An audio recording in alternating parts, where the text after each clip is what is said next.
하나님의 말씀은 신명기 33장 6절 말씀입니다. 자, 우리 한 목소리로 함께 읽겠습니다. 시작. 루벤은 죽지 아니하고 살기를 원하며 그 사람 수가 적지 아니하기를 원하나이다. 아멘. 제가 이제 결혼식을 마치고 이제 처갓집에를 갔습니다. 근데 저희 처갓집에 어려서부터 이렇게 쭉 함께 우리 장모님을 도와주면서 이렇게 함께 사시던 분이 있었어요. 뭐 거의 가족과 같죠. 이분이 기도도 많이 하는 분인데 이분이 저를 보더니 목사가 왔네 그러는 거예요. 그래서 제가 웃으면서 저는 목사가 아닙니다. 전 목사도 안 할 겁니다. 그랬더니 아니야, 자네는 목사야 그래요. 그래서 거기 있던 사람들이 다 이렇게 웃고 넘어갔어요. 저희 집사람도 사모할 생각은 조금도 없었죠. 그 예언이 있은지 정확히 10년 후에 제가 신학을 했고 15년 후에는 목사가 되었습니다. 이 15년 후에 이루어질 것을 이분이 과연 예언한 걸까? 이런 이야기를 들으면은 사람들은 혹 우리 인간에게는 미리 정해진 운명이라는 것이 있는 것이 아닌가 하는 그런 생각을 합니다. 정말 그렇잖아요. 주어진 팔자가 있어. 우리 뭐 이런 얘기 하잖아요.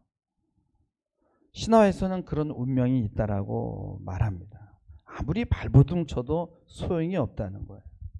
그래서 사람들은 이 사주를 자신이 결정하기 위해서 아기가 태어난 날이나 날짜와 시간을 변경하지요. 가서 사주를 먼저 보고 좋은 사주를 골라내서 그걸 결정을 합니다. 오늘 말씀은 모세가 설교를 다 마치고 죽기 전에 이스라엘의 12지파의 앞날에 대해서 예언하는 내용 중에서 그 장남 루벤에 대한 예언이에요. 그래서 루벤은 6절에 보면은 죽지 아니하고 살기를 원하며 그 사람의 수가 적지 아니하기를 원하나이다. 이 말씀은 뭐예요? 루벤은 별 신통치 않을 것이라는 그런 예언처럼 들려요. 여러분, 운명은요 사람을 무기력하게 합니다. 그리고 삶의 열정을 잃어버리게 만들어요. 근데 왜 이 말씀을 해요? 이 말씀을 하는 이유는 운명을 바꿀 수 있기에 주는 말씀이에요. 이 말씀을 경고로 받는다면 해석은 달라진다는 거예요. 죽지 아니하고 살기를 원한다. 그 사람의 수가 적지 아니하기를 원한다. 지금 우리가 원한다에다가 초점을 맞춰야 된다는 거예요.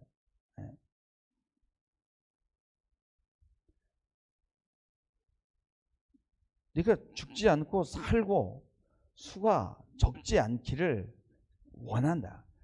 많아지기를 원한다는 거예요. 근데 이 뉘앙스를 잘 보면 원하긴 하는데 지금 걱정을 합니다. 너는 망할 거야 라는 그런 이야기가 아니라 잘 돼야 될 텐데, 잘 돼야 될 텐데. 모세가 이스라엘 12지파에게 이런 걱정을 했어요. 너희들 정말 잘 돼야 될 텐데, 정말 이 세상은 만만치가 않은데, 가나안에 들어가면은 정말 만만치 않은데 거기 얼마나 많은 우상이 있는데 너희가 하나님의 말씀을 잘 순종하고 복을 받아야 될 텐데 하면서 걱정을 하는 말을 이 신명기에 보면 여러 번 해요. 너희가 순종치 아니해서 속히 멸망할까 걱정이 된다라는 말을 여러 번 합니다.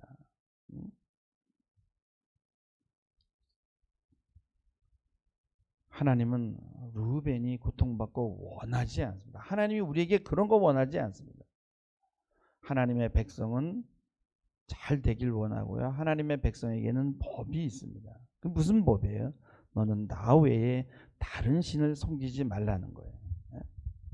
그래서 하나님의 이 백성에게 운명은 자기가 만드는 것이지 정해져 있는 것이 아니라는 거예요. 신앙인에게는 운명론이나 결정론은 없는 거예요. 근데 세상 사람들은 사주팔자를 봅니다. 그걸 믿어요. 그래서 자기가 태어난 날짜와 연도와 그런 어떤 장소와 이런 것들을 갖다가 이렇게 주게 되면 거기서 사주가 나와요. 또 부모나 집안에 따라서 결정되는 운명이 있어요. 그렇잖아요. 예? 부모가 어떤 부모에 따라서 얼마나 많은 게 변합니까? 그런데 그런 것에도 휘둘리지 않고 그것을 넘어설 수 있는 무엇이 있다는 거예요. 예수 믿는 이유는 그럼에도 불구하고 이런 사주와 운명이 우리를 어떻게 할 수 없다라는 것을 믿는 거예요. 그래서 예수 믿는 사람들은 사주팔자 보러 가고 점 보러 가는 것을 금지하는 거예요. 지금 너희가 살고 죽지 않기를 원한다. 그 수가 줄어들지 않기를 원한다라는 것은 그것은 뭐냐면은 루벤이 지금 운명의 덫에 걸릴까봐 걱정하는 거예요. 너희를 정말 잘 믿어야 될 텐데. 그래서 너도 사주팔자에 걸려들 텐데. 그 얘기예요. 그래서 루벤은요, 사실 그 요단강을 건너가기 전에 아브라함의 조카 롯이 그 소돔 땅, 소알 땅, 정말 물이 넉넉하고 정말 푸른 초장인 그 거기를 택한 것처럼 이 루벤도 요단 동편 아름다운 땅을 탐냈어요. 그게 바로 운명의 덫이란 말이에요. 야, 저걸 가지면 내가 축복을 받을 수 있겠구나. 그리고 하나님을 의지하는 마음이, 여러분 생각해 보세요. 너무 환경이 좋으면은 하나님을 의지하는 마음은 줄어드는 거예요. 그래서 그들은 지금 모세가 걱정하는 건 너네들 그 신앙이 참 부족하게 될까봐 걱정된다라는 거예요. 근데 사실은 그 루벤이 택한 그 땅은 이방 민족들이 쳐들어올 때 항상 그게 오는 통로예요, 통로. 여러분요, 이렇게 막 그 옛날 사람들은 전쟁을 할 때 지금처럼 무슨 뭐 미사일이나 로켓을 쏘는 게 아니라 걸어가야 되잖아요. 그럼 뭐 식량이 있어야지. 식량을 지고 가는 것도 뭐 며칠치나 지고 가겠어요. 그러니까 가면서 노력을 해야 되니까 그 초장지에 있는 길을 따라 가게 되거든요. 예? 우리는 너무 쉽게 생각해요. 좋은 게 좋은 거야. 예? 그래서 하나님의 말씀보다는 이 세상의 시리를 쫓아간다고요. 루벤에게 하는 말씀은 환경에 따라, 눈에 보이는 것에 따라, 남들이 하는 대로, 남들이 하는 말을 따라서 살면, 하나님의 말씀을 버리면 망한다는 이야기를 하는 거예요. 루벤은 지금 좋은 환경을 택했는데 그것을 의지하고 신앙을 버리게 되면 위험할 텐데, 그러나 그들은 잘 될 수 있어요. 하나님을 붙들면, 신앙을 잘 지키면 흥할 수 있는 거예요. 그걸 넘어가려면 어떻게 해요? 신앙이 필요해. 말씀이 필요해. 근데 위태위태하다라는 거예요. 말씀보다 인간적인 생각으로 살아가니까. 그래서 창세기에도 보면은 야곱이 죽을 때 12지파를 예언하는데 루벤을 제일 처음에 예언합니다. 뭐라고 얘기했냐면, 루벤아, 너는 내 장자요, 내 능력이요, 내 기력의 시작이다. 위풍이 당당, 월등하고 권능하고 탁월하다. 근데 물의 끓음 같았은지, 그러는 거예요. 물의 끓음 같았어요. 믿음대로 하나님 앞에서 살지 않는 것이 뭐예요? 그게 바로 물을 끓는 거예요. 믿음으로 살아야 되는데, 하나님 앞에서 살아야 되는데 하는 걱정을 하는 거예요. 창세기 1장 31절에 보면은 하나님이 그 지으신 모든 것을 보고 심히 좋았다 그래요. 그러면 이 세계, 이거 뭐예요? 이 세계는 정말요, 그 에덴 동산은 미적으로도 아름답고 도덕적으로도 선했어요. 흠과 점이 없이 깨끗하고 순전했어요. 에덴 동산은 아기가 마치 엄마 자궁 속에 있는 것 같이 그거는 죄도 모르고요. 그 영화는 순진무구예요. 그러나 여러분, 이 땅에 나와서 계속 그 순진무구한 형태로 살아갈 수 있을까요? 죄를 지을 수밖에 없고 결국은 구속이 필요한 상태가 된다는 거예요. 누구나 자궁 속에서 나와서 이제 새로운 세계를 살아가야 되는데, 그래서 이 세상은 뭐냐? 신앙 없이는 살 수 없는 세계인 거예요. 근데요, 예수 밖에서는 여전히 운명이 작동이 되는 거예요. 예수 안에서는 운명을 거스려서 새로운 목표를 향해 나갈 수 있는 무엇이 있는 거예요. 하나님의 자녀가 되면 나의 환경, 나의 부모, 나를 만들어 왔던 그 모든 사람들과의 관계, 이런 것들을 넘어설 수 있는 새로운 길이 열리게 되는 거예요. 네. 예수 그리스도를 통해서 하나님과의 관계 안으로 들어오기 때문에 그런 거예요. 이 길만이 우리의 운명을 바꿀 수 있다는 거예요. 우리는 이렇게 반문합니다. 우리가 예수 안에 들어왔는데 왜 우리 여전히 힘듭니까? 나의 잘못도 아닌데 내가 왜 이 고통을 당해야 됩니까? 왜 이 땅은 악인이 더 흥하는 것 같은 일이 너무 많이 일어나고 하나님이 방관하는 것 같습니다. 라고 우리도 그러고 선지자들도, 욥도, 하박국도 그런 토로를 했어요. 왜 잠잠하십니까? 이런 세계를 어떻게 살아가라고 이렇게 우리를 이 땅에 보내셨습니까? 여러분, 비관주의나 염세주의는 이 세상은 만들어질 수 있는 가능성 가운데 가장 악하게 만들어졌다라고 이야기를 합니다. 이거 뭐예요? 하나님이 만든 이 세상을 지금 빈정거리는 거예요. 그래서 볼테르의 그 깡디드라는 책이 있어요. 이렇게 아주 굉장히 얇아요. 근데 그 깡디드가 온 세상을 여행하면서 그 이제 경험한 것들을 이제 기록을 했는데, 뭐냐면 이 세상은 불행과 악으로 가득 차 있다는 거예요. 하나님은 선한 방향으로 이 세계를 끌고 가고 있다라는 것을 믿을 수가 없다라는 거예요. 많은 사람들이 가난과 정치적인 억압과 무지에 시달리고 있다는 거예요. 그럼에도 가능한 세계 가운데 아주 최적의, 최선의 세계라고 말할 수 있는가? 존재하는 이 악과 이 고통을 어떻게 정당화할 수 있는가? 하나님 밖에 있는 사람들은 이런 세계만 보이는 거예요. 넘어갈 수 있는 세계, 운명적으로 이미 결정된 세계, 넘어갈 수 없는 세계, 이미 운명적으로 결정된 세계, 이것은 하나님을 대적하는 세상이에요. 신앙은 그런 세계 속에서도 다른 것을 보고 모든 것들을 과정으로 해석하는 거예요. 지금도 뭔가가 운명이 아니라 운명을 만들어가는 거예요. 운명은 정해져 있는 게 아니라 내가 만들어가는 거예요. 합력해서 복이 되는 겁니다. 그 고난 가운데서도 하나님의 특별한 간섭과 보호 아래 있는 것을 우리가 체험하게 됩니다.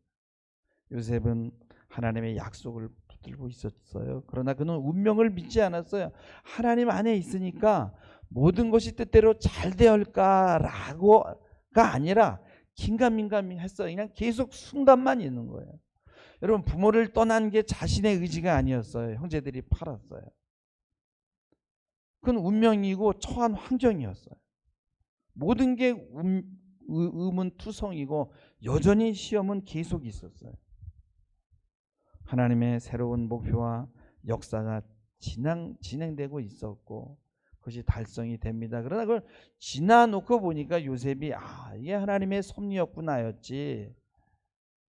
요셉은 운명을 믿지 않았어요. 그냥 치열하게 사는 거예요. 그냥 죽을둥살둥 최선을 다하고 열심을 다하는 거예요.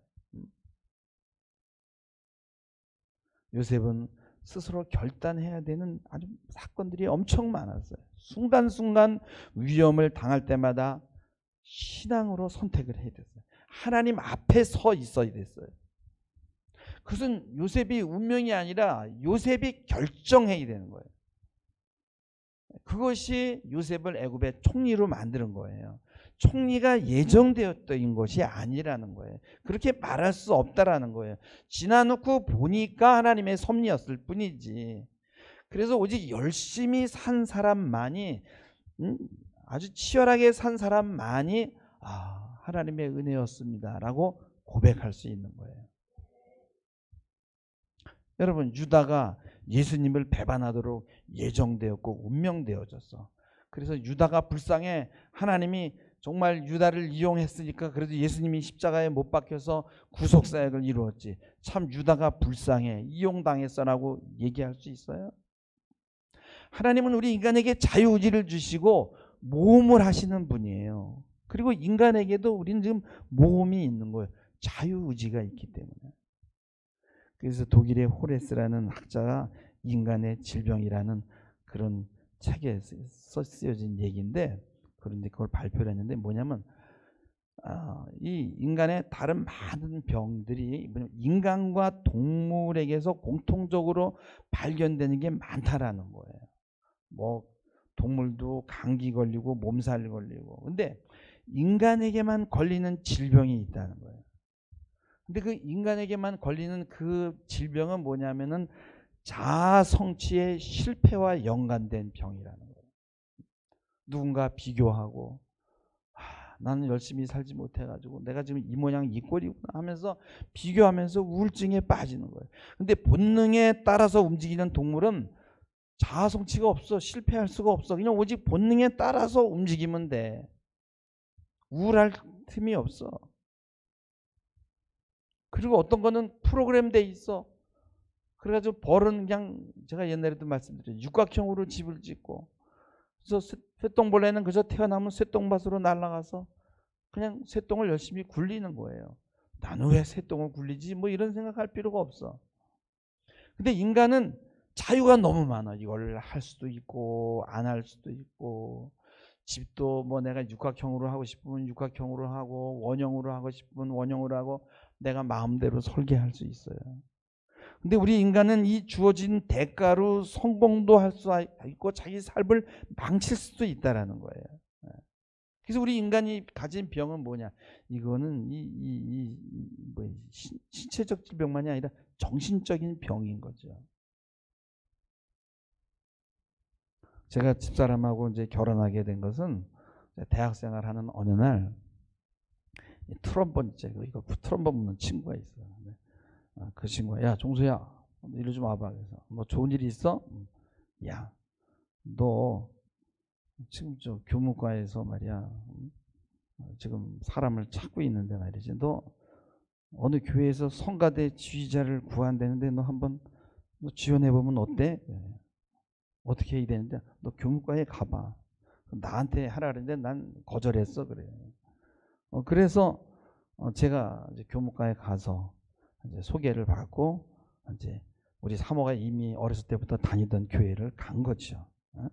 자, 그러면 이미 하나님이 우리 집사람하고 결혼시키려고 나를 거기다가 예정을 해서 보낸 건가? 그 목표를 위해서? 그렇게 해석할 수 있을까요? 그건 아니에요. 그러면 운명이 되는 거예요. 물론 그때 내가 거기 안 갔거나 다른 사람이 갔으면 우리 사모와는 만나지 못했죠. 그러나 교회에는요, 여러분요, 다른 여자도 많았어요.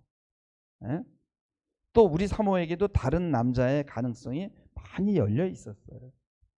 물론 크게 보면 내가 그 박숙형이라는 사모가 다니는 교회에 간 것은 운명이고 섭리가 되지만은, 작은 부분으로 가면 결혼이라는 것은 이게 너의 짝이야 하고 하나님이 갖다 짝 붙여 억지로 이렇게 붙이는 게 아니란 말이에요. 서로의 의지로 결정해야 된다는 거예요. 여러 가지를 생각해서 심사숙고하게 결정해야 되는 거예요. 사모도 나를 결정하기 위해서 이런저런 생각을 많이 하고 많은 것을 포기했어요. 100%는 우리의 의지고 100%는 하나님의 섭리. 50, 50이 아니에요. 그래서 우리의 인생은 모험입니다. 우리는 자꾸만 모든 것을 운명에 맡기려고 그래요. 야, 이제 예수 믿었으니까 이제 축복만 남았지 하고 노력을 안 하면 어떻게 되겠어요? 우리는 너무 빨리 모든 것을 포기해. 기도 안 하는 거 보면 알 수 있어요. 기도하는 사람들은요, 뭔가가 막 그냥 에너지가 꿈틀거리는 거예요. 루벤은요, 나는 저 기름진 땅을 내가 선점했으니까 난 이제 이미 따놓은 당상이다. 이제 축복은 내 거야. 저렇게 넓은 초장과 좋은 땅이 있는데. 그건 아니라는 거예요. 얼마나 많은 도전과 응전이 우리를 기다리고 있습니다. 여러분 재벌 2세가 야 우리 아버지 가진 재산 다 내 거야. 뭘 그렇게 열심히 살아? 이럴 수 있어요. 이건 뭐예요? 운명을 믿는 거죠. 자기는 운명이 좋았다는 거예요. 좋은 부모를 만나서. 그러면 그 아이는 어떻게 돼? 그 다음부터 망가지는 겁니다. 삶이 시시해요. 할 일이 없어요. 그래서 마약하는 거예요. 뭐 여러 가지 중독에 빠지는 겁니다. 어저께 뉴스에서 봤는데 뭐 그분이 재벌 2세인지는 모르겠어요. 뭐 벤츠 탄다고 요새 뭐 재벌은 아니죠. 또 많이 타니까. 근데 그 벤츠 탄 여자가 술 먹고 앞에 가는 말이죠. 술도 많이 먹었다라고 50대 남자가 저 오토바이 타고 가는데 그냥 밀어버려가지고 죽었어요. 그런데요. 그러면 막 달려가가지고 뭐 어떻게 뭐 그 사람을 어떻게 해대잖아요. 소리치고 어떻게 뭐 그게 아니라 자기 강아지만 챙긴 거야. 그러니까 옆에 있는 사람들이 막 어떻게 저럴 수가 있지 하면서 막 비판하더라고요. 인터뷰하는 거를 봤어요. 여러분 힘들고 어려운 상황이지만 내가 처한 환경, 내가 살아가는 세계가 가장 최적으로 설계되었다는 것을 믿고 그리고 하나님이 정확한 지점에 나를 떨어뜨렸다는 것을 믿고 힘들어도 운명에 순종하지 않고 말씀에 순종하면서 한 걸음 한 걸음 나가야 되는 거예요. 이게 신앙이에요. 내가 결정하고 내가 모험할 수 있어서 우리는 감사할 수 있는 겁니다. 그럼에도 모든 것이 합력해서 또 복이 되는 거예요. 그래서 믿는 자들에게는 이 세상은 가장 최선의 세계예요. 단 조건은 우리가 하나님 안에 있어야 된다는 거예요.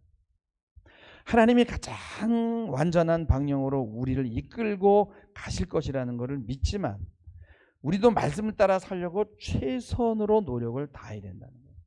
가지가 여러분이요 이 나무에 딱 붙어가지고 그냥 붙어 있는 둥 마는 둥 하는 게 아니라 열심히 딱 붙어서 가지가 그 영양분을 쫙 빨아들여야 되는 거예요. 그래야 바람이 불어도 떨어지지 않습니다. 하나님은 권면합니다. 내 안에 있어라. 내 말씀을 먹고 순종하라.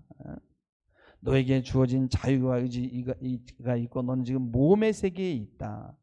이 모험의 세계를 살려면 너에게 정말 필요한 것은 운명론이 아니라 낙심이 아니라 너의 자유의지를 사용해서 새로운 무엇을 하려고 끊임없이 노력하라. 할렐루야. 이 말씀이 바로 루벤은 죽지 아니하고 살기를 원하며 그 사람의 수가 적지 않기를 원하나이다는 말씀이에요. 신앙에 따라서 잘 말씀에 따라서 사는 사람은 이런 말씀 필요 없어요. 그러나 신앙이 간드랑간드랑하는 사람에게 주는 말씀이에요. 야, 잘 되어야 될 텐데. 저 운명론에 빠지면 안 될 텐데. 루벤에게 주는 말씀이 아니라 오늘 우리에게 주는 말씀이라는 거예요. 하나님 안에 있는 사람은 최악의 상태라고 여겨질 때조차도 이것이 최선이야. 난 여기서 일어날 거야. 열심히 살 거야 하면서 앞으로 나가는 거예요. 저 사람이야말로 정말 재능과 부귀와 모든 것을 받은 최선의 세계를 허락받았구나. 부럽구나. 그렇게 생각할 수 있어요.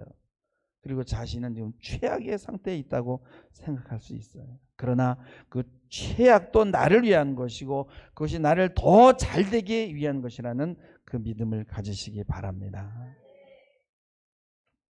운명이라는 말 속에는 목적지라는 말이 들어있어요. 데스티니라는 것은 운명인데 데스티네이션 그러면은 목적지예요.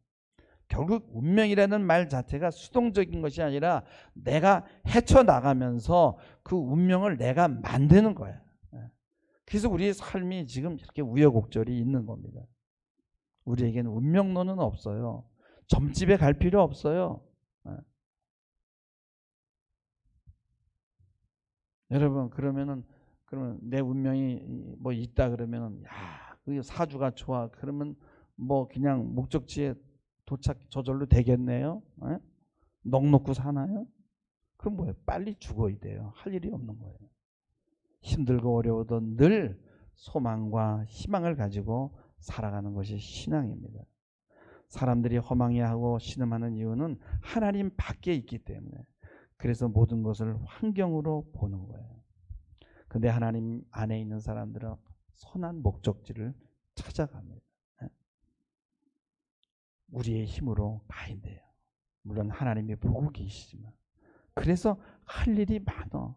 막 오토바이 타고 막 봉봉봉 하고 막 경주용차 타가지고 말이지 몇 억씩 타서 막 그냥 300km 막 달리고 흥분하고 그럴 시간이 없어요. 그냥 인생이 지루하지 않아. 그냥 우리는 작은 것에도 흥분할 수밖에 없어요. 그냥 사는 것도 모험이고 스릴이라고. 응? 하나님이 우리를 그렇게 모험에다 던져 놓으니까.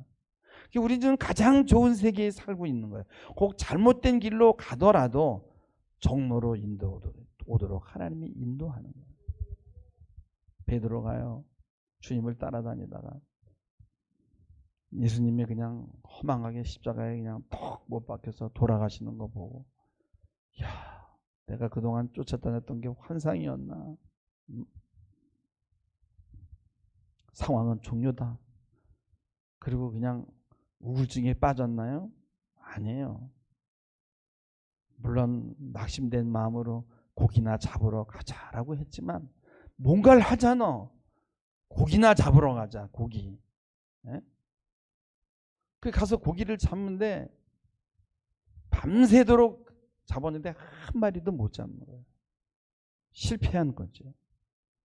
근데 그 실패 현장에 예수님이 찾아온 거예요. 여러분, 무슨 정말 베드로 베드로 촌놈 아니에요. 어부 갈릴리 촌놈. 베드로보다 훌륭한 사람 얼마나 많아요. 근데 왜 베드로를 택했냐고. 베드로는 열정이 있고요. 넘어져도요 일어나고요. 그리고 할 일을 찾아가지고 에이 고기라도 잡으러 가자 하고 고기 잡으러 갔잖아요. 응? 또 실패하면 예수님이 오는 거고. 그래서 예수님을 다시 만나지 않습니까? 사람들은 목적지를 찾다가요 힘들면 그냥 낭망하고 자살해요. 하나님 밖에 있으니까. 우리는 하나님 안에 있기 때문에 더듬더듬 거릴지라도 넘어져도 또 다시 일어나고 결국은 목적지를 찾아갑니다. 우리의 처지와 하나님이 항상 함께 계세요. 우리 찬양 하나 한번 해볼게요. 나의 등 뒤에서 우리 좀 나의 등 뒤에서 우리 한번 노래 한번 불러봅시다. 이거 부르면서 오늘 말씀 생각하십니다.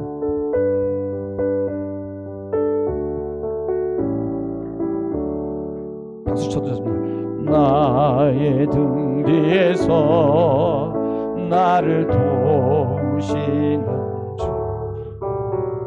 나의 인생길에서 지치고 고나요 매일처럼 주저앉고 싶을 때 나를 밀어주시네.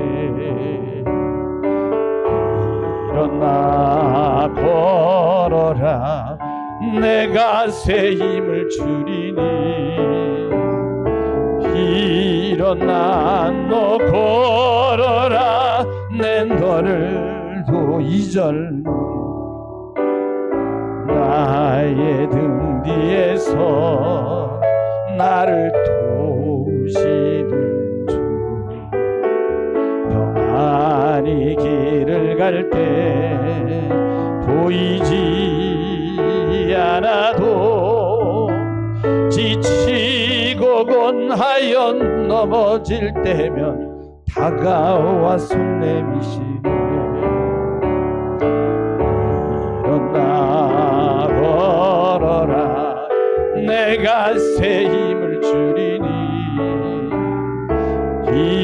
일어나 너 걸어라 내 너를 도 3절 나의 등 뒤에서 나를 도우시는 주.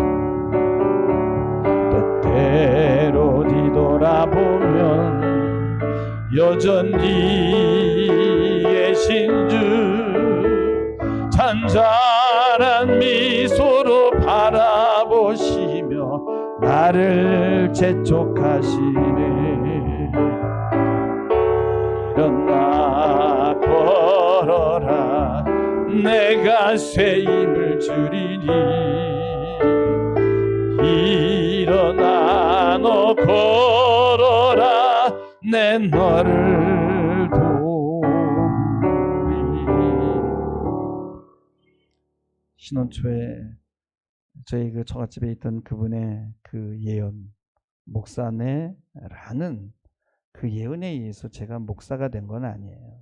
수없이 생각하고 결단하고 목사의 길을 가야겠다고 한 것도 나의 의지였어요. 그 후에도요, 수없이 넘어지고 일어나고 중간에 포기하고 싶은 마음도 들었고, 그러면서 내가 목적지를 찾아가는 거예요. 여러분, 결정론이나 운명론은 없어요. 내 자신이 운명을 만드는 거예요. 루벤은 죽지 않고 살기를 원하며 그 사람의 수가 적지 않기를 원하나이다. 너무너무 제가 여러분들을 보면은 정말 조마조마해요. 그냥 일주일에 그냥 한 번 예배 들고 이 세상을 감당할 수 있을까? 저분들이 정말 세상에는 정말 열심히 세상 일은 열심히 하고 있나? 여러분, 넉넉히 이기는 신앙을 주 안에서 찾기를 주님의 이름으로 축원합니다. 기도하시겠습니다. 주님, 순간순간 나의 결정이 필요한 일들이 수없이 밀려옵니다.